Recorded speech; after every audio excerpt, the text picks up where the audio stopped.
नमस्कार, मैं Baljeet Dhaka पिनाकिल coaching centre से आप सभी का स्वागत करता हूं।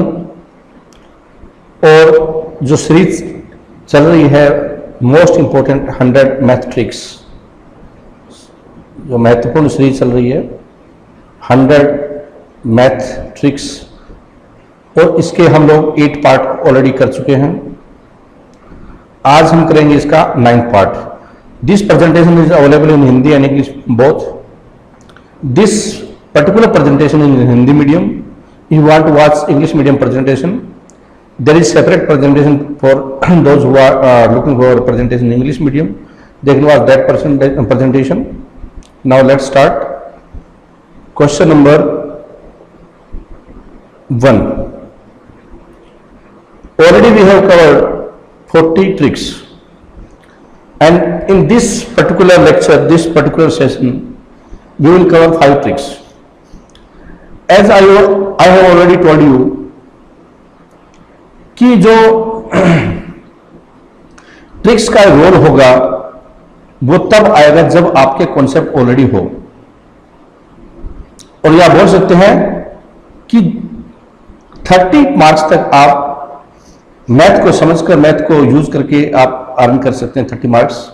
लेकिन 30 से 40 मार्क्स तक या 45, हमारा जो टारगेट है 45 मार्क्स का है, इस जर्नी को करने के लिए आपको कुछ एक्स्ट्रा ऑर्डिनरी, आप बोल सकते हैं एक्स्ट्रा स्टेप उठाने पड़ेंगे। एक्स्ट्रा स्टेप में क्या आ सकता है? एक तो जो ट्रिक्स है वो उनका रोल हो सकता है, वो आपके 5-10 नंबर है बढ़ाएगी। फिर आपका टाइम है, ट्रिक्स आने से आपको टाइम मैनेजमेंट में आपको हेल्प मिल सकती है। जब आपके पास टाइम मैनेजमेंट होगा तो इसका मतलब क्या है कि आप कहीं न कहीं बेटर ढंग से पेपर को मैनेज कर पाओगे, आपका कॉन्फिडेंस का लेवल हाई होगा, और जब कॉन्फिडेंस हाई होता है इंसान में ज्यादा नंबर आने की संभावना हो सकती है। तीसरी बात की जो ट्रिक्स की जा रही है वो उन यूनिक क्वेश्चंस पे है जो आमतौर पे आपको या तो डिफिकल्ट भी हो सकते हैं या फिर एग्जाम में आमतौर पे आते हैं। जो वैरायटी क्वेश्चन है वो भी कवर इसमें हो रहे हैं। तो आप बोल सकते हैं जो ट्रिक्स का यहां पे रोल आ रहा है वो ट्रिक्स और प्लस वैरायटीज क्वेश्चंस, इन दोनों को मिलकर आपका स्कोर बढ़ाने में हेल्प मिलेगी। मुझे उम्मीद है हेल्प मिलेगी। लेकिन मैं उम्मीद करता हूं कि ये ट्रिक्स करने से पहले आप अपने कॉन्सेप्ट है वो थोड़ा जरूर क्लियर करेंगे। अगर आपने बेसिक मैथ पूरा किया हुआ है आपके लिए ज्यादा यूजफुल लेक्चर होगा। अगर आपने मैथ नहीं किया है आप पहले वो मैथ कीजिए, जिससे कि आपको समझने में ये, क्योंकि इसमें कोई चीज ऐसी नहीं समझाई जाएगी जिसमें आपके कॉन्सेप्ट क्लियर हो।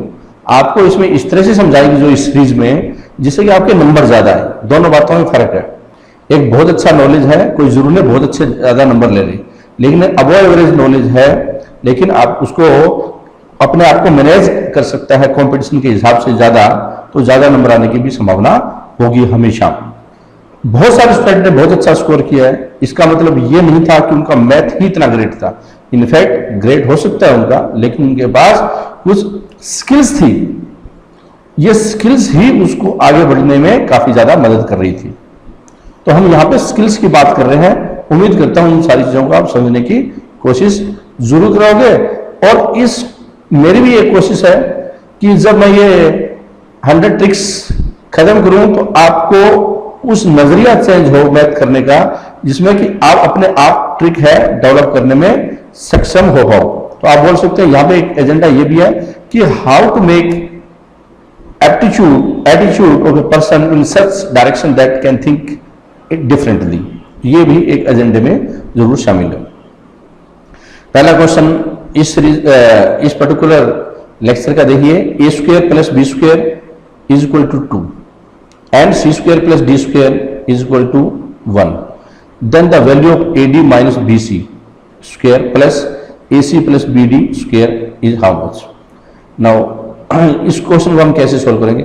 जब ऐसा क्वेश्चन आए हमेशा एक तो तरीका ये, आप इसको क्वेश्चन को आगे सोल्व कीजिए, लेकिन उसमें ज्यादा टाइम लगेगा। सीधा आप डायरेक्टली यहां पे देखिए, ये 2 कब होगा? जब a इज इक्वल टू 1 और b इज इक्वल टू 1 होगा। तो इसका आप a स्क्वायर 1 का स्क्वायर आप बोल सकते हैं 1 square plus 1 square that is 2। यहाँ पे बिल्कुल क्लियर a 1 है, b 1 है। अब सी स्क्वायर प्लस डी स्क्वायर 1 कब होगा? जब इसमें से कोई एक है वो 0 हो, और दूसरा फॉर एग्जाम्पल सी है वो 1 स्क्वायर और डी है वो आप ऐसे कर सकते हैं तो भी 1 होगा। अब इसमें एक को सी को 1 ले लेते हैं और डी को 0 ले लेते हैं। इसका मतलब दिस इक्वेशन इज सेटिस्फाइड। अब ये जो वैल्यू है आप इस इक्वेशन में फिट कर दीजिए, आपका आंसर आ जाएगा। ए डी कितना हुआ अब देख लेते हैं। ए है 1 लिया हमने और डी है 0 लिया है, माइनस बी सी कितना हुआ? बी सी हुआ है 1 और सी कितना है 1, तो उसके बाद इसका है स्क्वायर। तो आप बोल सकते हैं कि 1 इंटू 0 0 हो गया और 1 इंटू 1 1 हुआ, तो ए माइनस अगर 1 होता है तो आप बोल सकते हैं स्क्वायर होगा तो ये प्लस होगा, अल्टीमेटली प्लस जरूर होगा। दूसरा इस इक्वेशन इसमें देखिए क्या है, ए सी कितना हुआ? ए कितना है? ए हमने 1 लिया है, सी कितना है 1 है, प्लस बी कितना लिया है 1 और डी कितना है 0। तो ये पूरी जो इक्वेशन बनती है ये कितनी होगी? 1 हो गई है, और ये कितनी थी 1 plus 1 that is 2, 1 plus 1 that is 2 answer होगा इसमें डी इज द आंसर। सो हमने देखा कि अगर आपको इस थॉट प्रोसेस से आप चलेंगे तो इसको आगे सोल्व करने की आवश्यकता नहीं, सीधा डायरेक्ट वैल्यू पुट कर देंगे, और इसको सोल्व करने में आपका टाइम लगना चाहिए 10 सेकंड से ज्यादा नहीं लगना चाहिए, 5 से 10 सेकंड, क्योंकि आपका जो माइंड होगा तुरंत आप 1 1 1 0 ऐसे करके चलते रहेंगे और यहीं पे सोल्व कर देंगे, आगे करने की जरूरत नहीं है। जितना टाइम इंपॉर्टेंट होता है उतना ही स्पेस बचाना इंपॉर्टेंट होता है, क्योंकि स्पेस बचेगा टाइम ऑटोमेटिकली बचेगा, और ज्यादातर चीजें हैं वो मेंटल कैलकुलेशन में ही कन्वर्ट आपका आंसर होना चाहिए। दूसरे शब्दों में बोलूं तो ये क्वेश्चन तो बगैर पेन कॉपी आपको करना चाहिए। ये वैरायटी आमतौर पे एक क्वेश्चन 7 अलजेब्रा क्वेश्चन आते हैं, 6-7 क्वेश्चन आते हैं अलजेब्रा के, एक क्वेश्चन इसमें से आने की संभावना होती है इस तरह के क्वेश्चन। आगे देखते हैं,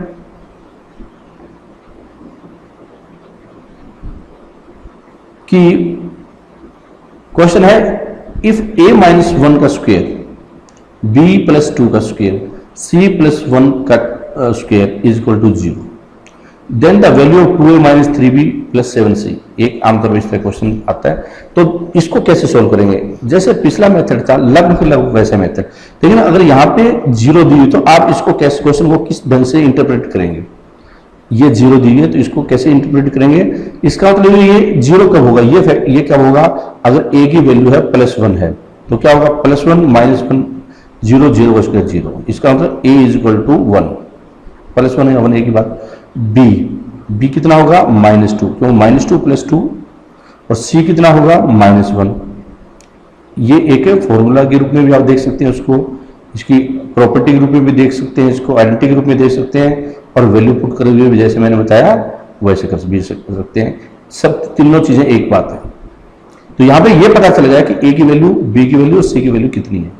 अब हम इसमें पुट कर देते हैं ये 2 × 1 -3 × -2 और +7 × -1। हमने ये सारी जो वैल्यू थी वो इसमें पुट कर दी, तो क्या हुआ? आंसर कितना हुआ? 2 × 1, 2 तो ये हो गया, -3 आप बोल सकते हैं ये चीज है, तो ये -6 +6 हो जाएगा, और प्लस में है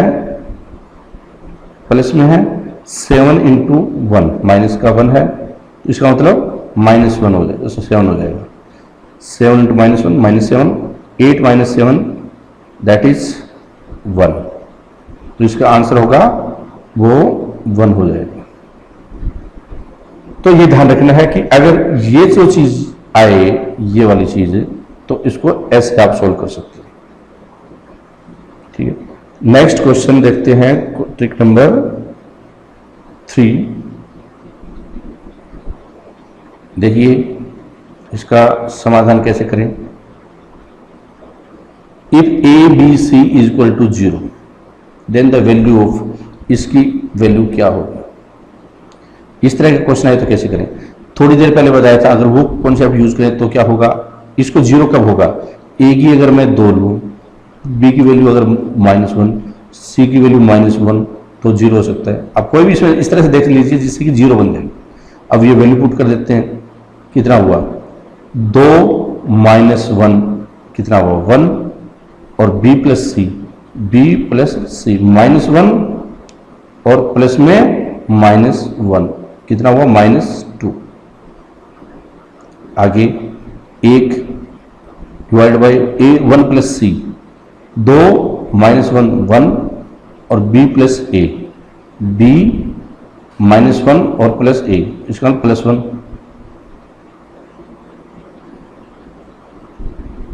फिर आता है 1 सी प्लस ए, कितना हुआ सी और प्लस ए, -1 + 2 मतलब 1 और सी प्लस बी कितना हुआ सी प्लस बी, दोनों -1 + -2, दोनों का जोड़ है -1 -2। तो क्या हुआ 1 माइनस में है ये, फिर ये 1/1 और ये माइनस में 1/2। आप बोल सकते हैं कि ये इसकी वैल्यू होगी 0, आंसर हो जाएगा बी। तो ये जो क्वेश्चन है आप इसको ऐसे सॉल्व कर सकते हैं। इसके अलावा भी आप इसको ऐसे सॉल्व कर सकते थे, जैसे मैंने आपको बताया वैल्यू पुट करने वाला सिस्टम, और ये एक आसान तरीका भी हो सकता है। लेकिन जब इस क्वेश्चन को आए, दोनों तरीके आए तो ज्यादा मेरे ख्याल से बेटर हो सकता है आपको।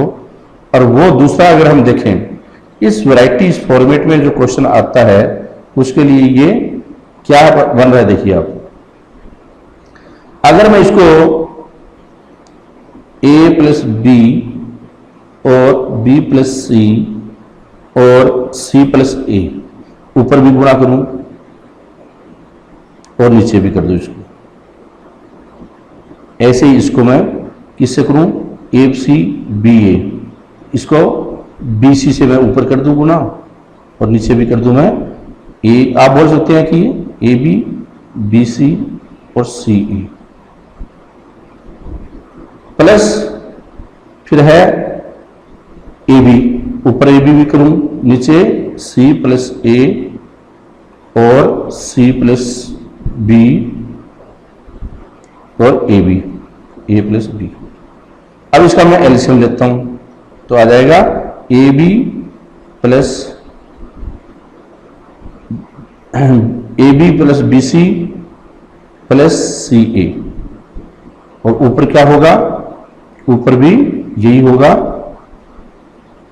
सी ए प्लस, यहां पे बी सी था बी प्लस सी, और यहां पे ए plus B, A plus B, ये ए प्लस बी है, तो ए plus B, B plus C और सी प्लस ए, ये सारी चीजें ऐसा इसमें है। अब इसमें इसका मतलब तो ये हुआ कि a plus B plus C, A plus B plus C है, ये इसमें ऊपर 2 बार बन गया है, 2 बार, और डिवाइड बाय ये पूरी इक्वेशन है उसे डिवाइड करेंगे, a plus B, B plus C और सी प्लस ए। अब A plus B plus C is equal to 0, तो इसका मतलब इंटायर एक्सप्रेशन विल बिकम 0, सारी एक्सप्रेशन 0 हो जाएगी। तो इस तरह से भी ये क्वेश्चन को सोल्व किया जा सकता है। आप बोल सकते हैं कि जब इसकी टेक्निक आती होगी तो आप सीधा यहीं पे पिक कर देंगे, ए प्लस प्लस बी प्लस ए प्लस बी, यही समझ जाएंगे क्या बोलना चाह रहे हैं। इस वैरायटी को एलेबरेट करने की आवश्यकता नहीं है, अगर आती है तो आप सीधा यहीं से पिक करोगे कि A plus B plus C है, ऊपर होगा 2 टाइम्स, और A plus B plus C equal to 0, तो आप मेंटल कैलकुलेशन करोगे। जैसे मैंने लिखा है, ये सिर्फ समझाने के लिए टीचिंग एस्पेक्ट से है। जो स्टूडेंट है अगर वो ऐसे करने लग गया लिखने वाली चीज प्रक्रिया, तो मेरे ख्याल से वो 5-7 ही क्वेश्चन करेगा, उसको पहले एग्जाम से दूर हट जाना चाहिए, क्योंकि वो उस दिशा में सोच ही नहीं रहा कि उसको एग्जाम क्लियर करना है। वो तो सिर्फ इस बात पे तुला हुआ कि उसको क्वेश्चन निकालने, जो कि उसका एजेंडा नहीं है। इस तरह से राइटिंग नहीं करनी है किसी भी कॉम्पिटिशन एग्जाम में। राइटिंग जितनी ज्यादा होगी, इसका मतलब वो स्टूडेंट है उतना ही एग्जाम से दूर जाता रहेगा।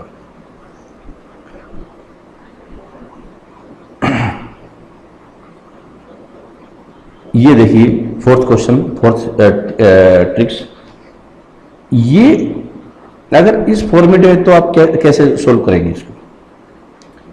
फॉर्मेट क्या है, tangent 57 plus coat 30, tangent 57 degree plus coat 37 degree, tangent 33 plus coat 53। अगर ऐसे आए तो हम इसको कैसे इसको लेंगे, वो देखने वाली बात। तो हम कैसे करेंगे इसको, देखिए। एक तो ये तरीका हो सकता है इसको रेशनलाइज उसको सोल्व किया जाए, जैसे टेंजेंट को डिवाइड कर दिया, साइन बाय कोस कर सकते हैं, फिर कोस बाय साइन, इस फॉर्मेट में इसको अल्टीमेटली ले जा सकते हैं और अल्टीमेटली फिर हम देखेंगे ये किस में आ रहा है। लेकिन एक जो एक तरीका आप इसको ट्रिक्स बोल सकते हैं कि अगर मैं वो फॉलो करूं तो देखिए क्या हो सकता है इसमें। ये कितना है, टेंजेंट 57, टेंजेंट 33, 90 हो गया तो दोनों, तो हम इसको ऐसे लिख सकते हैं, टेंजेंट अब 57 हो या 60 हो ज्यादा फर्क नहीं होना चाहिए। मतलब इस फॉर्मेट में हम इसको ऐसे भी लिख सकते हैं, इस फॉर्मेट में हम इसको ऐसे भी लिख सकते हैं। तो इसका मतलब अगर मैं डायरेक्ट ऐसे ही, और प्लस क्या कोड को कैसे लिख सकते हैं, कोड को मैं इस फॉर्मेट में इसलिए लाने का मकसद है कि ताकि एक्सप्रेशन आसान हो जाए, और फिर हम जैसे पहले अभी लाए हैं उसको उल्टा कर देंगे फिर। तो टेंजेंट 60 कितना होता है, देखिए टेंजेंट 60 होता है √3, और ये कितना हुआ 1/√3, उल्टा करें तो कितना हो जाएगा 3 हो जाएगा। और यहां पे कितना हुआ कोड 30 होता है √3, और उल्टा करेंगे तो कितना होगा, उल्टा करेंगे तो कोड 60 है, कोड 60 जो इसकी वैल्यू होगी, जहां पे आप इसी रूप में रखिए, इसको इसी रूप में रखिए, ऐसे ऐसे, कोड 30 है उसकी वैल्यू की √3, और यहां पे होगा 1/√3, 1/√3। अब आप पहले इसको नीचे वाले को सोल्व कर लीजिए, √3 नीचे आया हुआ इस पे a1 + 1, और ये चला जाएगा ऊपर है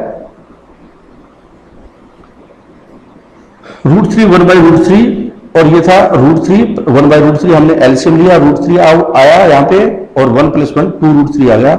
ऊपर था, ऊपर है 2√3 और नीचे आया 2 और ऊपर √3।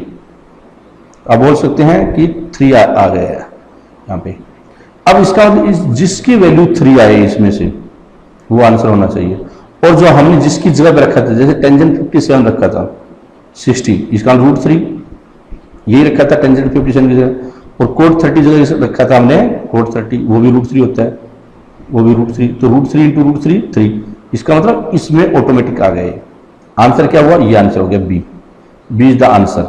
तो हम इस तरह की वैरायटी अगर कोई क्वेश्चन आता है, मेरा सजेशन ये है कि आप उसको इस फॉर्मेट में ले आइए और फिर वापस इस फॉर्मेट में कन्वर्ट कर दो और टैली करो, ज्यादा आसान होगा, कम स्थान घेरेगा। अगर मैं ये यहां पे ऐसे नहीं लिखता तो आप मोस्ट प्रोबेबली ये मेंटल कैलकुलेशन से भी हम 2 4 10 सेकंड में कर सकते हैं। अगर आपने पूरी लिखना स्टार्ट किया कोड 1/टेंजेंट 30 या साइन बाय कोड, थोड़ा टाइम लगने की संभावना ज्यादा होगी। अगर मुझे लगता है उसमें 40 सेकंड तक लग सकते हैं, और हो सकता है 2 मिनट भी लग जाए, डिपेंड करता है। लेकिन अगर इस फॉर्मेट में आपके दिमाग में क्वेश्चन है तो मुझे लगता नहीं है कि 10 सेकंड से ज्यादा टाइम लगेगा। इंपॉर्टेंट ट्रिक आप इसको मान सकते हैं कि इस तरह के क्वेश्चन को कैसे सोल्व कर सकते हैं, कैसे अप्रोच आप बोल सकते हैं, अप्रोच डायरेक्ट अप्रोच कैसे रखनी चाहिए। The area of right angle isosceles triangle having hypotenuse 16√2 centimetre is कितना होगा।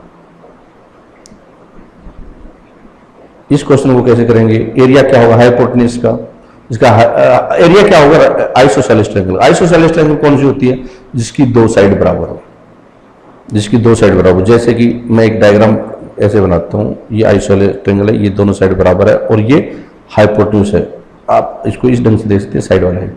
अगर मैं इस क्वेश्चन को का सोच है थोड़ा डिफरेंट करूं तो क्या बनेगा, देखो आइसोसेलेस किस में होती है, जब भी आइसोसेलेस ट्रायंगल की बात आए दिमाग में तुरंत राइट एंगल भी है ये, तो आप तुरंत ले जाइए स्क्वायर की तरफ।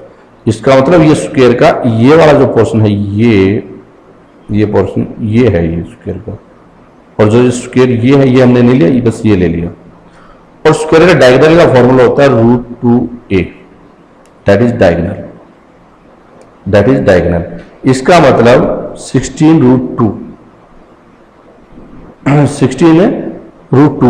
आप बोल सकते हैं कि 16 ये √2a के बराबर है, √2 से 2 कैंसिल, a = 16। तो ये 16 है, ये 16 है। अब इसका एरिया निकालना है। एरिया क्या हुआ 1/2 16 इंटू 16 128। एक तो ये अप्रोच हो सकती है। इस अप्रोच में हमने क्या किया, हमने इसको एक स्क्वायर के अंदर के नजरिए से देखा। इसको आसान हो जाएगा क्वेश्चन, स्क्वायर के नजर से देखा तो हमने इस रूप में पाया आंसर 128। दूसरा नजरिया क्या हो सकता है, और वो बहुत इंपॉर्टेंट है, मैं चाहता हूं वो आए, आमतौर पे आपको जरूर आए, कई बार क्वेश्चन टायर 2 में भी पूछा गया। देखिए एक चीज होती है कि एक हाफ सर्कल होता है, और हाफ सर्कल, और मैं काफी बार ये जब भी कोई ट्रिग्नोमेट्री या ज्योमेट्री कई जगह पे मैंने अपने मेरे ट्रिक्स भी देखे होंगे कई, उसमें बहुत बार यूज किया मैंने ये ट्रिक। तो हाफ सर्कल में अगर कोई ट्रायंगल होता है उसका एरिया होता है आर स्क्वायर। आर का मतलब रेडियस। और हमेशा आप जानते हैं कि हाफ इस सर्कल में जो ये ट्रायंगल होती है वो राइट एंगल ट्रायंगल होगी, और राइट एंगल यहां पे है। इसका मतलब ये कितना हुआ, ये हाइपोटेनस दिया हुआ है 16√2 हुआ, तो इसका रेडियस क्या हुआ 8√2, और इसका एरिया क्या हुआ, एरिया पूछा है, राइट एंगल एरिया का एरिया क्या होगा, तो इसका मतलब इसका 8√2 का स्क्वायर। आप मेंटल कैलकुलेशन करते हैं सिर्फ कर सकते हैं, तो कितना आ जाएगा 128। तो एक अप्रोच ये है, और ये बहुत इंपॉर्टेंट है, काफी जगह पे आपने मुझे यूज करते हुए आमतौर पर देखा होगा कि कैसे इसको हाफ सर्कल के रूप में चीज को कन्वर्ट कर दिया जाता है, जैसे राइट ट्रायंगल आपको नजर आती है। तो एक ये अप्रोच हो सकती है, दूसरी इसकी स्क्वायर बनाने की अप्रोच हो सकती है। इस अप्रोच को ध्यान में ज्यादा रखिए, आपके इस तरह क्वेश्चन को सॉल्व करने में मदद मिलेगी। इस प्रेजेंटेशन में हमने 5 ट्रिक की, अगली प्रेजेंटेशन है उसमें हम फिर 5 ट्रिक करेंगे, और ये सीरीज है कंटिन्यू रहेगी। All the best, thank you very much for watching us.